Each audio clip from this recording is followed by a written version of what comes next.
Hi Year 4 and welcome back to the final part of The One and Only Ivan. We're going to read it all the way to the end now. We're nearly there. More TV. Maya wants me to go back into my glass cage. I can tell because she's tempting me towards the door with a trail of tiny marshmallows. I try to ignore her. I don't want to leave the outside. It's a cloudless day and I've found just the right spot for a nap. But I relent when she adds yoghurt raisins to the trail. She knows my weakness all too well. In the glass cage, the TV is on. It's another nature show, jerky and unfocused. I expect to see gorillas, but none appear. I hear a shrill sound, like a toy trumpet. My heart quickens. I rush close to the screen, and there she is, Ruby. She's rolling in a pool of mud with two other young elephants. Another elephant approaches. She towers over Ruby. She strokes Ruby, nudges her. She makes soft noises.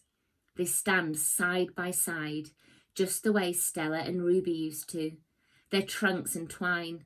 I see something new in Ruby's eyes, and I know what it is. It's joy. I watch the whole thing, and then Maya plays it again for me, and again.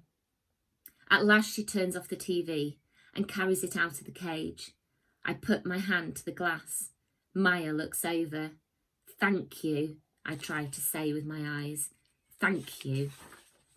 It. Kinyani ambles towards me. She taps me on the shoulder and Knuckle runs away.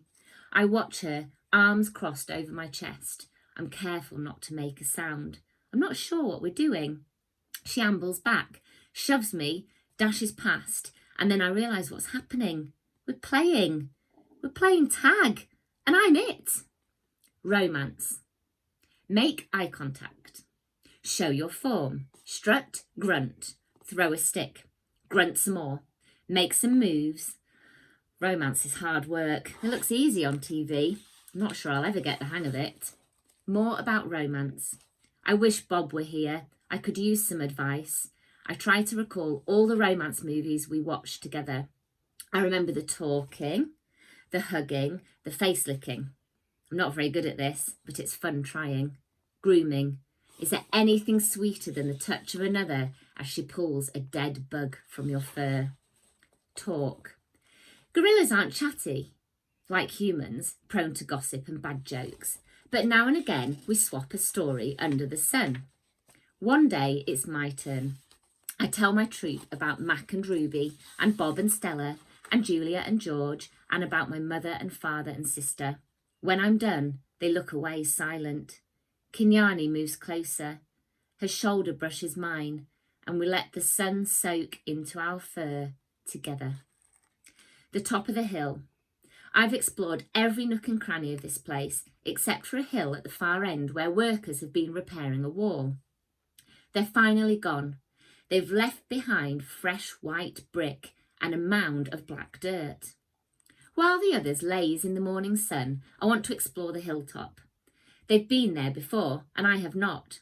Everything is still fresh to my eyes. I take my time going uphill, savouring the feel of the grass on my knuckles. The breeze carries the shouts of children and the drowsy hum of bumblebees.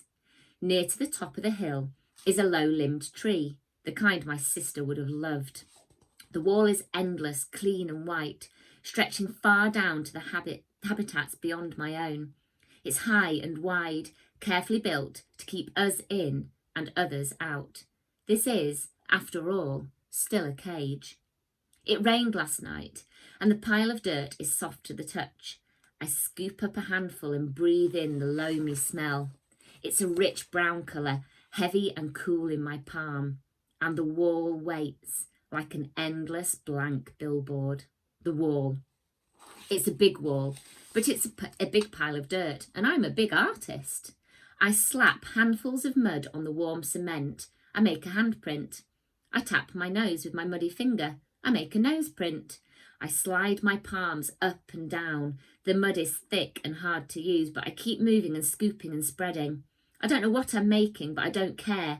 I make swoops and swirls and thick lines, figures and shapes, light and shadow. I'm an artist at work. When I'm done, I step back to admire my work. but it's a large canvas and I'd like to get a better view. I go to the thick-limbed tree and I grab the lowest branch. I try to swing on my legs. Hump! I land hard, too big to climb, I suppose. I try again anyway, and this time I pull myself up onto the first limb, gasping for breath. One more limb, two. I can't go any further. Perched halfway up the tree, I see my troop still dozing contentedly. I take in the wall, splattered and splashed with mud. Not much colour, but lots of movement. I like it. It feels dreamy and wild, like something Julia might have made. From my seat in the tree, I can see beyond the wall. I see giraffes and hippos. I see deer with legs like delicate twigs. I see a bear snoozing in a hollow. I see elephants. Safe. She's far away, belly deep in tall grass, with others by her side. Ruby. She's here, Stella, I whisper. Ruby's safe, just like I promised. I call to Ruby, but the wind tugs at my words, and I know she'll never hear me. Still, Ruby pauses for a second, her ears spread wide like tiny sails. Then, with lumbering grace, she moves on through the grass. Silverback. It's a cloudy evening, chill and drizzly. Dinner is on its way, but I don't care. At night we sleep in our den, but I'm always the last to head inside. I've been inside long enough. This time of the day, there aren't many visitors, just a few stragglers leaning on the wall that separates us. They point, they take a couple of photos, then move on to the giraffes nearby. One of the keepers is beckoning. Reluctantly, I turn to go. Out of the corner of my eye, I see someone running. I pause. It's a girl with dark hair, lugging a backpack. A man follows behind, racing to catch her up. Ivan! The girl yells. Ivan! It's Julia. I scramble to the edge of the wide moat that skirts the wall. Julia and George wave to me. I dash back and forth, hooting and grunting, doing a gorilla dance of happiness. Calm down, says a voice. You're behaving like a chimp. I freeze. A tiny, nut-brown, big-eared head pops out of Julia's backpack. Nice place, Bob says. Bob, I say, it's really you. In the flesh. How? Where? I can't seem to find any words. George's job at the zoo doesn't start until next month, so he and Julia made an agreement. She's walking 3 extra dogs to cover my food. And get this, they're all poodles. You said you didn't want a home, I say. Yeah, Bob says, but Julia's mum likes my company, so I figure I'm doing everyone a favour. It's a win-win. Julia pushes Bob's head back inside her backpack. You're not supposed to be here, she reminds him. Ivan looks great, doesn't he, Jules? George asks. Stronger, happier even. Julia holds up a little photo, but it's too far away for me to see. It's Ruby, Ivan. She has other elephants now because of you. I know, I want to tell her. I saw with my own eyes. We stare across the expanse that separates us. After a while, George pats Julia's arm. Time to go. Julia gives a wistful smile. Bye, Ivan. Say hello to your new family. She turns to George. Thank you, Dad. For what? For...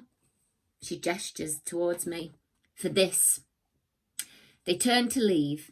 The lamps that light the zoo's pathway blink on, blanketing the world with yellow light. I can just make out Bob's little head sticking out of Julia's backpack. You are the one and only Ivan, he calls. I nod, then turn towards my family, my life, my home. Mighty Silverback, I whisper. Always makes me sad finishing that superb book. I hope you've enjoyed it.